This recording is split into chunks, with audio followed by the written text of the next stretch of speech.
నమస్కారం. CCC digital 230 news కు స్వాగతం. ముందుగా ముఖ్యాంశాలు. నరసాపురం స్వర్ణాంధ్ర కళాశాలలో ప్రజాస్వామ్య హత్య దినం 1975 జూన్ 25 అంశంపై బీజేపీ ఆధ్వర్యంలో సదస్సు. నాటి చీకటి రోజులను గుర్తు చేస్తూ నాడు జరిగిన ప్రజాస్వామ్య విధ్వంసాన్ని ఖండించిన కేంద్ర మంత్రి శ్రీనివాస వర్మ.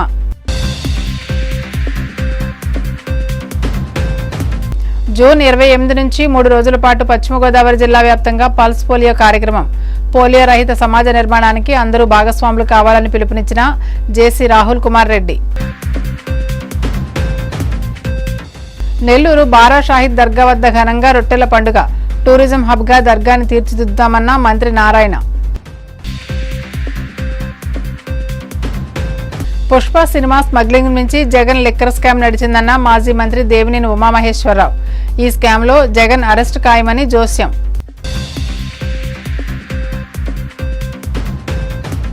ఇందిరాగాంధీ స్వార్థం కోసం విధించిన ఎమర్జెన్సీ కాలం దేశ చరిత్రలో చీకటి రోజులని కేంద్ర మంత్రి శ్రీనివాస్ వర్మ అన్నారు. పశ్చిమ గోదావరి జిల్లా నరసాపురం మండలం సీతారాంపురంలోని స్వర్ణాంధ్ర కళాశాలలో ప్రజాస్వామ్య హత్య దినం 1975 జూన్ 25 అంశంపై బీజేపీ ఆధ్వర్యంలో నిర్వహించిన సదస్సుకు ఆయన ముఖ్య అతిథిగా పాల్గొన్నారు. 1975 నాటి చీకటి రోజులను గుర్తు చేస్తూ నాడు జరిగిన ప్రజాస్వామ్య విధ్వంసాన్ని ఖండించారు. ప్రధాని ఇందిరాగాంధీ తన స్వార్థ ప్రయోజనాల కోసం అధికారాన్ని కాపాడుకోవడం కోసం దేశంపై బలవంతంగా ఎమర్జెన్సీ రుద్దారని శ్రీనివాస్ వర్మ విమర్శించారు. దేశం కోసం ప్రజాస్వామ్య పరిరక్షణ కోసం పోరాడిన అటల్ బిహారీ వాజ్పేయి, లాల్ కృష్ణ అద్వానీ, వెంకయ్య నాయుడు, లోక్ నాయక్, జయప్రకాష్ నారాయణ వంటి నాయకులతో పాటు ప్రతిపక్షాలకు చెందిన వేలాది మంది కార్యకర్తలను జైళ్లలో బంధించి చిత్రహింసలకు గురి చేశారన్నారు. ప్రస్తుత రక్షణ మంత్రి రాజ్నాథ్ సింగ్ 24 ఏళ్ల వయసులోనే జైల్లో పెట్టారని గుర్తు చేశారు.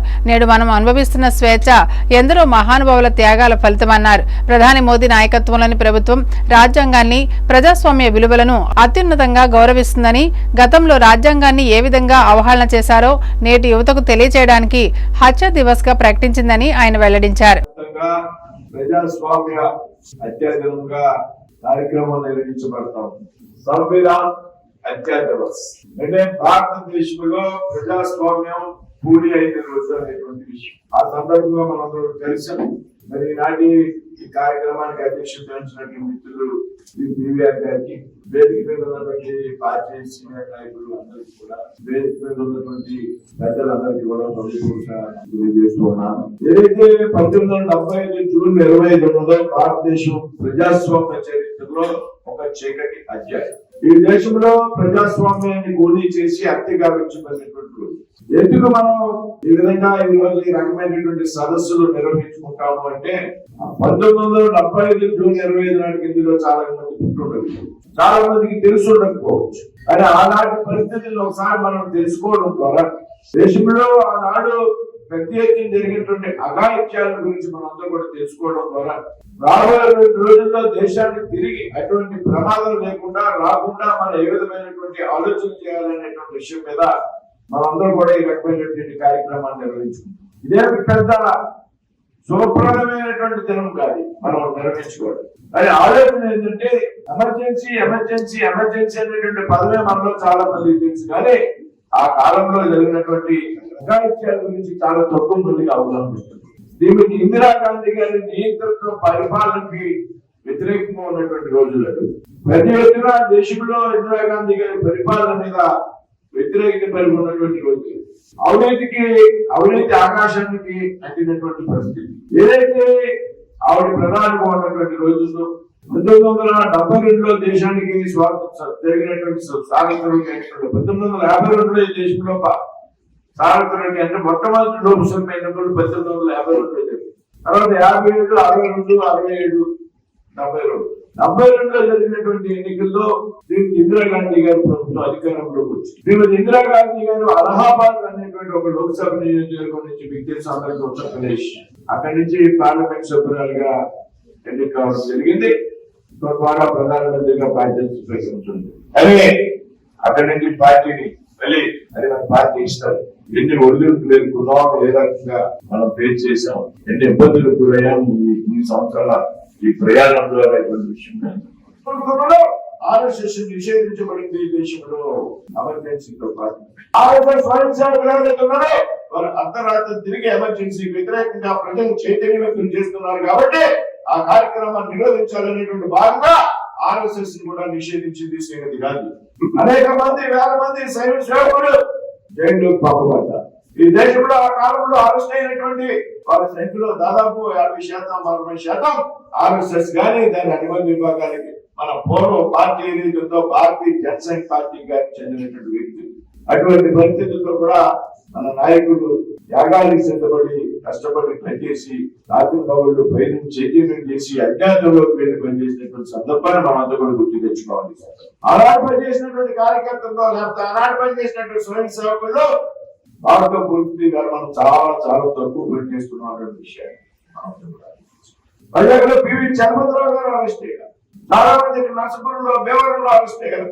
ఎమర్జెన్సీ రోజు ఏదైతే మేసా చట్టం ఒక చట్టాన్ని అమలు చేసి ఆ మేసా చట్టం కింద దేశంలో ఉన్నటువంటి అందరినీ కూడా ప్రముఖ జర్నలిస్టుని మేధావుల్ని ప్రొఫెసర్ని అందరినీ కూడా అరెస్ట్ చేయడం జరిగింది. ఎటువంటి విచారణ లేకుండా తప్పు లేకుండా. అయితే అదే సందర్భంలో ప్రజాస్వామ్యానికి కాపాడుకోవడానికి మన పెద్దలు నాయకులు చేసినటువంటి ప్రయత్నాన్ని మనందరూ కూడా ఈ సందర్భంగా స్మరించుకోవాలి. ఏదైతే లోక్ నాయక్ జయప్రకాష్ జేపీ అంటాం మనందరికీ తెలుసు, పెద్దలకు తెలుసు. ఈ దేశంలో ప్రజాస్వామ్యానికి పునాదులు వేసినటువంటి వ్యక్తి, ఎమర్జెన్సీకి వ్యతిరేకంగా దేశంలో అనేక పక్షాలను ఏకతాటిపై తెచ్చి ఉద్యమాన్ని నిర్మించినటువంటి వ్యక్తి జయప్రకాష్ నారాయణ్, ప్రముఖ సోషలిస్ట్ నాయకుడు. ఆయన కూడా అరెస్ట్ చేశారు. ఏదైతే పెద్ద ఎత్తున ప్రజల్లో వ్యతిరేకత వచ్చింది. బీహార్ లో, గుజరాత్ లో నవ నిర్మాణం పేరుతో పెద్ద ఎత్తున ప్రజా ఉద్యమాలు ప్రారంభమయ్యాయి. బీహార్ లో, గుజరాత్ లో ప్రారంభమైనటువంటి ప్రజా ఉద్యమాలు ఏదైతున్నాయో ఎమర్జెన్సీకి వ్యతిరేకంగా దేశ వ్యాప్తంగా కూడా ప్రజలు శక్తి నుంచి కవించబడ్డారు ఆ ఉద్యమాల ద్వారా. ఇందిరా గాంధీ గారు ప్రధాని పదవి వదిలిపెట్టడానికి సిద్ధంగా లేదు. ఏదైతే ఎమర్జెన్సీ కాలంలో ప్రతి జనులు బలవంతంగా మహిళలకు కుటుంబ నియంత్రణ ఆపరేషన్ నిర్వహించడం ద్వారా కొంతమంది మహిళల మీద పెద్ద ఎత్తున అత్యాచారాలు ఎవరైతే ఇందిరాగాంధీ గారి కుమారుడు ఎవరైతే ఉన్నాడో, ఎవరైతే రాజీవ్ గాంధీ గారి సోదరుడు ఎవరైతే ఉన్నాడో, సంజయ్ గాంధీ చేసినటువంటి అకృత్యాలు భారతీయ ప్రజాస్వామ్య చరిత్రలో ఒక నల్లటి చీకటి అధ్యాయంగా మనం కూడా భావించాలి, తెలుసుకోవాలి. పోలియో రహిత సమాజ నిర్మాణానికి ప్రతి ఒక్కరూ బాధ్యతగా వ్యవహరించి 0 నుండి 5 సంవత్సరాల వయసు గల ప్రతి చిన్నారికి తప్పనిసరిగా పల్స్ పోలియో చుక్కలు వేయించాలని joint collector T Rahul Kumar Reddy పిలుపునిచ్చారు. పశ్చిమ గోదావరి జిల్లా భీమవరం ప్రకాష్ చౌక్ నుండి మండల తహసీల్దార్ కార్యాలయం వరకు వైద్య ఆరోగ్య శాఖ ఆధ్వర్యంలో నిర్వహించిన భారీ అవగాహన ర్యాలీని ఆయన జెండా ఊపి ప్రారంభించారు. సందర్భంగా జేసీ మాట్లాడుతూ జూన్ 28 నుంచి 30వ తేదీ వరకు జిల్లా వ్యాప్తంగా పల్స్ పోలియో కార్యక్రమం నిర్వహిస్తున్నట్లు తెలిపారు. జిల్లాలో సుమారు 1.75 లక్షల మంది 0 నుండి 5 సంవత్సరాల చిన్నారులకు పోలియో చుక్కలు వేయడానికి 1151 పల్స్ పోలియో కేంద్రాలు ఏర్పాటు చేసినట్లు తెలిపారు. వీటిలో 1063 స్థిర కేంద్రాలు, 52 మొబైల్ బూతులు, 36 ట్రాన్సిస్ట్ బూతులు ఉండగా కార్యక్రమ నిర్వహణకు 4518 మంది వైద్య సిబ్బంది సేవలందించనున్నట్లు పేర్కొన్నారు. బస్టాండ్లు, రైల్వే స్టేషన్లు వంటి రద్దీ ప్రాంతాల్లో ప్రత్యేక కేంద్రాలు ఏర్పాటు చేసినట్లు తెలిపారు. వలస కూలీల పిల్లలను గుర్తించి వారికి కూడా తప్పనిసరిగా పోలియో చుక్కలు వేయాలని అధికారులను ఆదేశించారు. రెవెన్యూ, పోలీస్, మున్సిపల్, పంచాయతీరాజ్, స్త్రీ శిశు సంక్షేమ తదితర శాఖల సమన్వయంతో పనిచేసి కార్యక్రమాన్ని విజయవంతం చేయాలని సూచించారు. జిల్లా వైద్య ఆరోగ్య శాఖ అధికారిని డాక్టర్ జి గీతాబాయి మాట్లాడుతూ ఆదివారం పోలియో చుక్కలు వేయించుకోలేని చిన్నారులకు జూన్ 29, 30 తేదీల్లో ఆశా, ఏఎన్ఎం వైద్య సిబ్బంది ఇంటింటికి వెళ్లి పోలియో చుక్కలు వేస్తారని తెలిపారు. ఈ కార్యక్రమంలో additional DM and HO doctor Ravibabu, జిల్లా ఇమ్యునైజేషన్ అధికారి డాక్టర్ సుధాలక్ష్మి, వైద్య అధికారులు, ఐసీడీఎస్ సిబ్బంది, ఆశా వర్కర్లు, ఏఎన్ఎంలు, ట్రైనీ నర్సులు తదితరులు పాల్గొన్నారు.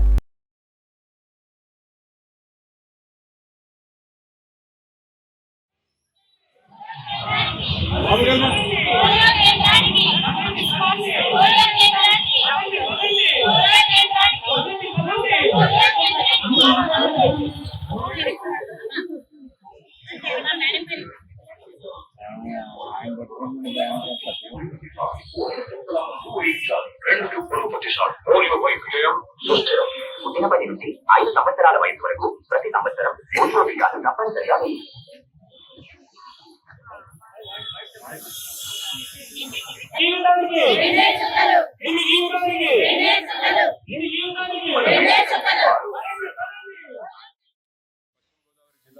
పల్స్ పోలియో కార్యక్రమం రేపు మొదలుకొని 28, 29, 30వ తేదీల్లో పెద్ద ఎత్తున అన్ని డిపార్ట్మెంట్లని ఇన్వాల్వ్ చేసుకోవడం జరుగుతుంది. దాదాపు మెడికల్ అండ్ హెల్త్ డిపార్ట్మెంట్ అంచనా ప్రకారం 3 రోజుల కార్యక్రమంలో దాదాపు 1,75,000 మందికి పల్స్ పోలియో చుక్కలు వేయడం జరుగుతుంది. దాదాపు 0 to 5 years ఉన్న ప్రతి ఒక్క పిల్లవాడిని టచ్ చేసుకుంటూ వాళ్ళందరికీ కూడా పల్స్ పోలియో చుక్కలు వేయడం జరుగుతుంది. ప్రజలందరూ గమనించాలి, ఇది చాలా చాలా చాలా ఇంపార్టెంట్ విషయం. ఎందుకంటే మనం పల్స్ పోలియో ఎప్పుడు భారతదేశంలో ఎరాడికేట్ చేసుకున్నా ఇక్కడ పల్స్ పోలియో లేకపోయినా కానీ పక్కనున్న దేశాల వల్ల మనకి రావడానికి అవకాశం ఉంది. కాబట్టి ఇది నిరంతరం పరిశీలించుకుంటూ భారత ప్రభుత్వం ప్రతి ఏటా కూడా ఇలాంటి డ్రైవ్స్ కండక్ట్ చేస్తూ ప్రతి బిడ్డకి కూడా పల్స్ పోలియో చుక్కలు వేయడం జరుగుతుంది.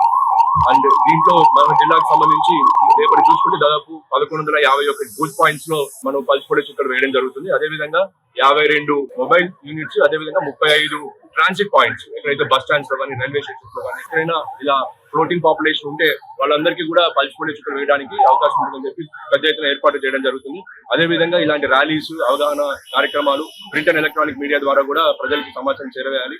దీంట్లో ప్రతి ఒక్కరూ భాగస్వాములు అవ్వాలి. మన మెడికల్ అండ్ హెల్త్ డిపార్ట్మెంట్ కాకుండా రెవెన్యూ డిపార్ట్మెంట్, పోలీస్ డిపార్ట్మెంట్, అదేవిధంగా ఎండోమెంట్స్, మనకి సంబంధించి మున్సిపాలిటీ డిపార్ట్మెంట్, పంచాయతీరాజ్ డిపార్ట్మెంట్ అందరికీ కూడా కోఆర్డినేషన్ మీటింగ్ తీసుకుని ఇప్పటికీ ఇన్స్ట్రక్షన్స్ ఇవ్వడం జరిగింది. రేపు మొత్తం కూడా మన బూత్ పాయింట్స్ లో, ట్రాన్సిట్ పాయింట్స్ లో పోలియో చుక్కలు వేస్తారు. 29, 30వ తేదీన ఇంటింటికి వెళ్లి ప్రతి ఆశా ఏఎన్ఎం కూడా ఇంటింటికి వెళ్లి పోలియో చుక్కలు వేసుకోవడం జరుగుతుంది. దాదాపు ప్రతి ఒక్క పేరెంట్ కూడా ఎవరైతే తల్లిదండ్రులు ఉన్నారో వాళ్ళకి 0 to 5 years 5 సంవత్సరాలకు ఎవరైనా పిల్లలు ఉంటే ఖచ్చితంగా ఈ అవకాశాన్ని సద్వినియోగం చేసుకుని పిల్లల ఆరోగ్యాన్ని బాగుపరుచుకుంటారని చెప్పేసి పల్స్ పోలియో నుంచి మన భారతదేశాన్ని ఎంత వీలైతే అంత దూరంగా ఉంచుతారని చెప్పి ఆశిస్తూ అందరికీ కూడా ఈ సందర్భంగా నెల్లూరు జిల్లాలోని బారా షాహిద్ దర్గా వద్ద రొట్టెల పండుగ ఘనంగా ప్రారంభమైంది. సందర్భంగా రొట్టెల పండుగ ఏర్పాట్లను పోలీస్ కమాండ్ కంట్రోల్ రూమ్ నుండి మంత్రి నారాయణ పరిశీలించారు. స్వర్ణాల చెరువులో రొట్టెను వదిలి రొట్టెను పట్టుకున్నారు. ఆపై దర్గాలో మంత్రి ప్రత్యేక పూజలు చేశారు. అనంతరం మీడియాతో మాట్లాడుతూ గత ప్రభుత్వం దర్గా అభివృద్ధిని పక్కన పెట్టిందని విమర్శించారు. టూరిజం హబ్ గా నెల్లూరు బారా షాహిద్ దర్గాను తీర్చిదిద్దుతామని తెలిపారు. ఎంతో నమ్మకంతో దేశ విదేశాల నుంచి భక్తులు వస్తున్నారని, స్వర్ణాల చెరువులో నీటి శుభ్రతపై ప్రత్యేక దృష్టి పెట్టామన్నారు.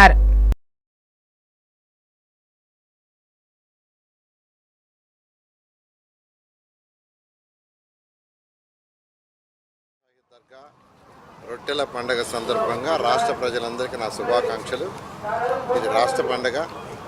2014-19లో గవర్నర్ ముఖ్యమంత్రి గారు దీన్ని రాష్ట్ర పండుగగా డిక్లేర్ చేయడం జరిగింది. ఇది 412 సంవత్సరాల పైగా చరిత్ర కలిగిన బారా షాహిద్ దర్గా. ఈ దర్గా పక్కనే స్వర్ణాల చెరువు ఉంది. ఈ స్వర్ణాల చెరువులో రొట్టెలు వదలటం, రొట్టెలు పట్టుకోవటం అనేది ఒక ఆనవాయితీగా ఎంతో నమ్మకంగా వస్తుంది. ఎవరైతే భక్తులు వాళ్ళకి సమస్యలుండి ఆ సమస్యలు తీరాలని ఆ యొక్క దర్గాలో వచ్చి ప్రార్థించి ఆ స్వర్ణాల చెరువులో ఈ యొక్క రొట్టెలని వదలటం, రొట్టెలను పట్టుకోవటం అనేది ఎంతో కాలం జరుగుతుంది. దాదాపు 412 సంవత్సరాల పైగా. అయితే ఆ రోజు మేయర్ అజీజ్ గారితో మాట్లాడి ఈ ఏరియా చూస్తే స్వర్ణాల చెరువులు ఎక్కడైతే రొట్టెలు పట్టుకుంటారో, రొట్టెలు వదిలేస్తారో అక్కడే టాయిలెట్స్, అక్కడే యూరిన్, లారీలు కూడా అక్కడే కడిగేవాళ్ళు. అలాంటి పరిస్థితిని చూసి 2014లో ఈ ప్రాంతాన్ని అంతా హైజీనిక్ చేయాలని ఆ రోజు స్పెషల్ డ్రైవ్ చేయటం, ఇదంతా ఎంతో హైజీనిక్ చేసాము. అదేవిధంగా ఒక 400 టాయిలెట్స్, మొబైల్ టాయిలెట్స్ తీసుకొచ్చి పెట్టాం. నెక్స్ట్ ఇయర్ చక్కగా ఘాటు కట్టాం. ఆ తర్వాత ఇయర్ కొన్ని సిమెంట్ రోడ్లు వేసాం. సో 2019కి వచ్చేటప్పటికి 2014లో 4 లక్షలు వచ్చింది. 2019కి వచ్చే లోపల 14 లక్షల మంది వచ్చారు భక్తులు. దానికి కారణం ఏంటంటే 2015లోనే పెరిగారు. అప్పుడు వచ్చిన అడిగితే ఒకటే చెప్పారు, సార్ మా పిల్లలు వస్తే మొదటిసారి వస్తే రెండోసారి రావట్లేదు. ఎందుకు రాలేదంటే ఇక్కడ ఉన్న నాన్ హైజీనిక్ పరిస్థితులు ఇప్పుడు మెరుగుపరిచారు, అందులో మా పిల్లలందరూ ఇప్పుడు వస్తున్నారు సార్ అని చెప్పడం జరిగింది. అలా 2014-19లో ఈ ప్రాంతాన్ని ఎంతో డెవలప్ చేసాం. అది రాష్ట్ర ప్రజలందరికీ తెలుసు. అయితే ఎక్కడ ఒకటి ఏఎస్ పేట 2 ఉన్నాయి. గవర్నర్ సీఎం గారు టూరిజం సర్క్యూట్, ఇప్పుడే శ్రీనివాస్ రెడ్డి గారు కూడా చెప్పారు, టూరిజం సర్క్యూట్ చేయాలని 2014లోనే చెప్పటం, దాని మీద ఈ మూడింటిని కలుపుతూ ఒక టూరిజం సర్క్యూట్ చేయాలని 14-19లోనే చెప్పాము. మద్యం కుంభకోణంపై ఈడీ విచారణ ప్రారంభం కావడంతో తాడేపల్లి ప్యాలెస్ లో వణుకు మొదలైందని, ఈ స్కామ్ లో జగన్ అరెస్టు ఖాయమని మాజీ మంత్రి దేవినేని ఉమామహేశ్వరరావు అన్నారు. మంగళగిరి టీడీపీ కేంద్ర కార్యాలయంలో ఆయన మీడియా సమావేశంలో మాట్లాడారు. పుష్ప సినిమా స్మగ్లింగ్ నుంచి జగన్ లిక్కర్ స్కామ్ నడిచిందని, మామిడికాయ పెట్టెలో కోట్ల నోట్ల కట్లను నియోజకవర్గాలకు తరలించి ఆ డబ్బుతో 175 నియోజకవర్గాల్లో గెలుస్తామని సిద్ధం సభలో విర్రవీగారని విమర్శించారు. మద్యం కుంభకోణం ఈడీ రాకతో తాడేపల్లి ప్యాలెస్ ప్రకంపనలు మొదలైనాయి. రాజ్ రెడ్డి, వాసుదేవ్ రెడ్డి దగ్గర 15 మంది ఈడీ అరెస్ట్ చేయడంతో హవాలా కుంభకోణాలు, మద్యం కుంభకోణం పరాకాష్ఠకు చేరింది. వేల కోట్ల రూపాయలు ప్రజల ఆరోగ్యాన్ని తాకట్టు పెట్టి 2019-24 5 సంవత్సరాలు జగన్మోహన్ రెడ్డి ముఖ్యమంత్రిగా తాడేపల్లి ప్యాలెస్ కేంద్రంగా వేలాది కోట్ల రూపాయలు దోపిడీ అంతా. సిట్ విచారణలో 52 మంది ముద్దాయిలు అరెస్ట్ అవడం జరిగింది. ఈడీ రాకతో ప్రధాన నిందితులు జగన్మోహన్ రెడ్డికి స్నేహితులు, సలహాదారులు, సెక్రటరీలు, శాసనసభ్యులుగా పనిచేసిన వాళ్ళు, పార్లమెంటు సభ్యులుగా పనిచేసిన వాళ్ళు, మంత్రులుగా పనిచేసిన వాళ్ళు మొత్తం కూడా కటకటాలు లెక్క పెట్టడానికి సిద్ధంగా ఉన్నారు. ఆల్రెడీ కొంతమంది జైలుకి వెళ్ళొచ్చారు, కొంతమంది వెళ్ళటానికి సిద్ధంగా ఉన్నారు. ఈ కుంభకోణం అంతా కూడా 5 ఏళ్లలో అడ్డగోలుగా నిబంధనలన్నీ మార్చి డిస్టిలరీస్ అన్నీ కూడా చేజిక్కించుకొని, డిస్టిలరీ కెపాసిటీ 1000 కేసులు తయారైతే, కరెంటుతో అయితే భవిష్యత్తులో వచ్చే ప్రభుత్వాలు ఎన్ని కేసులు తయారయ్యో లెక్క పెడతారు, లెక్కలు బయటకు వస్తాయని జనరేటర్లు పెట్టి లెక్కరు దోపిడీ చేశారంటే, ఏ విధంగా క్రిమినల్స్ అధికారంలోకి వస్తే, సేజెండ్ క్రిమినల్స్ చట్టాలను చేతిలో తీసుకుంటే, వ్యవస్థీకృత నేరాలు ఏ విధంగా చేస్తారు, కిక్ బ్యాక్లు ఏ విధంగా తీసుకుంటారు, సూట్ కేస్ కంపెనీలు ఏ విధంగా పెడతారు అనేది ఏ విధంగా 5 ఏళ్ల అనుభవం. ఈ కుంభకోణం తవ్వుతూ ఉంటే కథలు పుష్ప సినిమాను కూడా మరిపించే విధంగా ఉంది. ఏ విధంగా అయితే పుష్పలో మనం ఎర్రచందనం దొంగలు చూసామో, ఇక్కడ ట్రాన్స్పోర్ట్ క్యారేజీలో వెనక ఒక పెట్టెల్లాగా తయారు చేసి ఎన్నికల టైంలో చెవిరెడ్డి భాస్కర్ రెడ్డి మనుషులు డబ్బు ట్రాన్స్ఫర్ చేస్తూ ఉంటే 8,36,00,000 రూపాయలు ఆ రోజు చిల్లకల్లు చెక్ పోస్ట్ దగ్గర పోలీసులు పట్టుకోవడం జరిగింది. ఇవన్నీ కూడా మొత్తం కూడా తాడేపల్లి ప్యాలెస్ గేట్ని తగులుతూ ఉన్నాయి, తాడేపల్లి ప్యాలెస్ని టచ్ చేస్తూ ఉన్నాయి. మొత్తం కూడా వీళ్ళని కూడా జగన్మోహన్ రెడ్డి చూపిస్తూ ఉన్నాయి. తప్పకుండా ఈ లిక్కర్ కుంభకోణంలో, ఈ లిక్కర్ కేసుల్లో తప్పకుండా జగన్మోహన్ రెడ్డి అరెస్టు తథ్యం.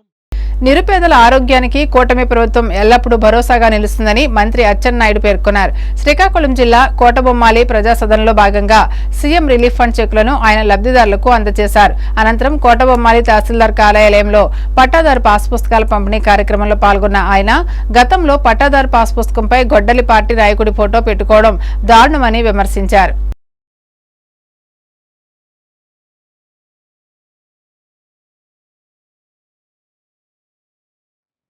ప్రచారం ఎక్కువ. గత గొడ్డల పార్టీ అధికారంలో ఉన్నప్పుడు సర్వే రాళ్ళ మీద కూడా గొడ్డల పార్టీ అధ్యక్షుడు ఫోటో వేసుకున్నాడు, పాస్ పుస్తకాల మీద కూడా ఆయన ఫోటో వేసుకున్నాడు. పాస్ పుస్తకం అంటే ఏంటి? ప్రభుత్వ రాజముద్రతో మీ తాతలు మీ తండ్రులు ఇచ్చినటువంటి భూమిని మీకు ఇవ్వాల్సినటువంటి బుక్ పాస్ పుస్తకం.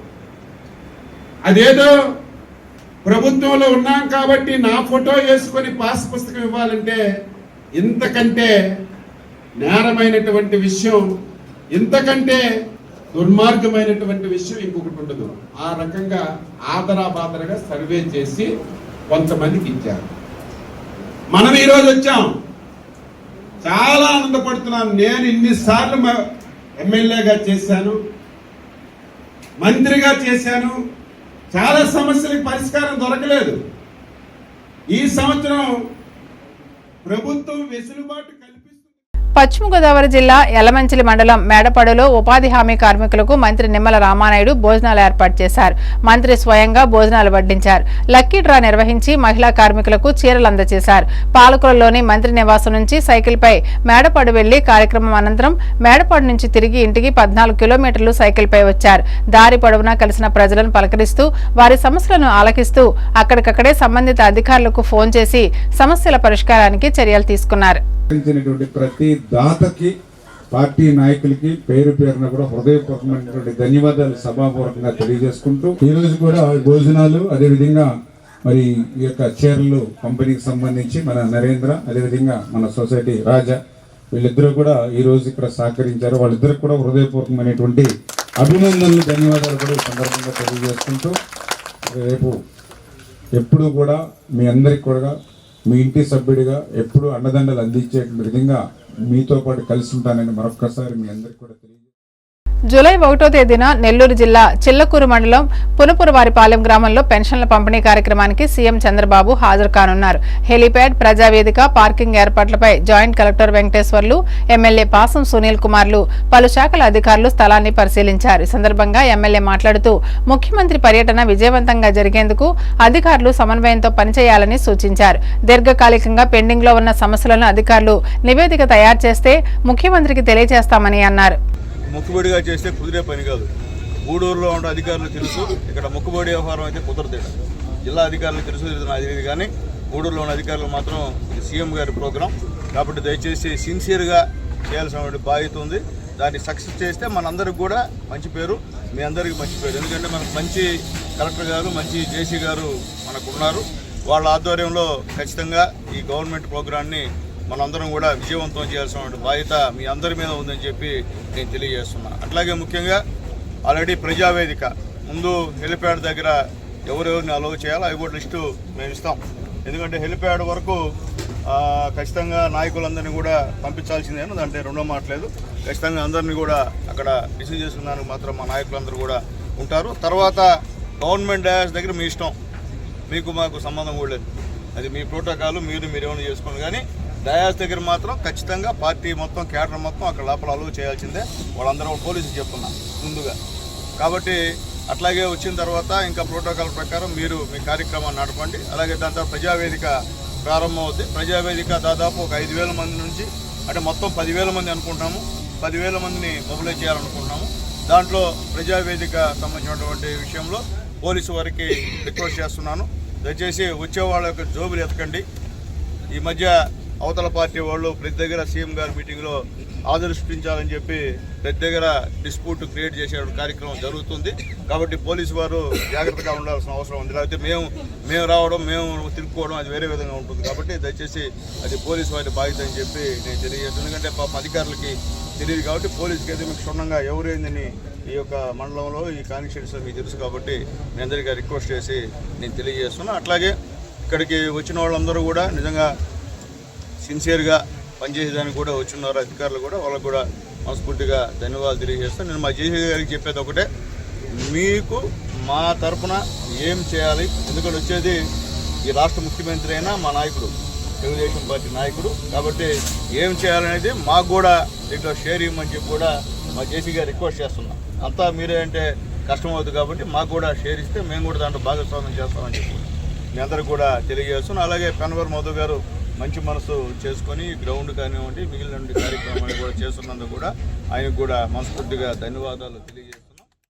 వార్తలు ముగించే ముందు ముఖ్యాంశాలు మరోసారి. నరసాపురం స్వర్ణాంధ్ర కళాశాలలో ప్రజాస్వామ్య హత్య దినం 1975 జూన్ 25 అంశంపై బీజేపీ ఆధ్వర్యంలో సదస్సు. నాటి చీకటి రోజులను గుర్తు చేస్తూ నాడు జరిగిన ప్రజాస్వామ్య విధ్వంసాన్ని ఖండించిన కేంద్ర మంత్రి శ్రీనివాస వర్మ.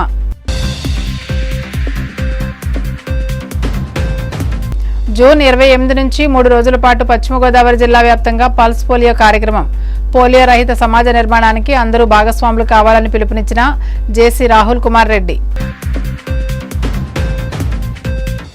నెల్లూరు బారా షాహిద్ దర్గా వద్ద ఘనంగా రొట్టెల పండుగ. టూరిజం హబ్గా దర్గాని తీర్చిదిద్దామన్న మంత్రి నారాయణ. పుష్ప సినిమా స్మగ్లింగ్ నుంచి జగన్ లిక్కర్ స్కామ్ నడిచిందన్న మాజీ మంత్రి దేవినేని ఉమామహేశ్వరరావు. ఈ స్కామ్ లో జగన్ అరెస్ట్ ఖాయమని జోస్యం.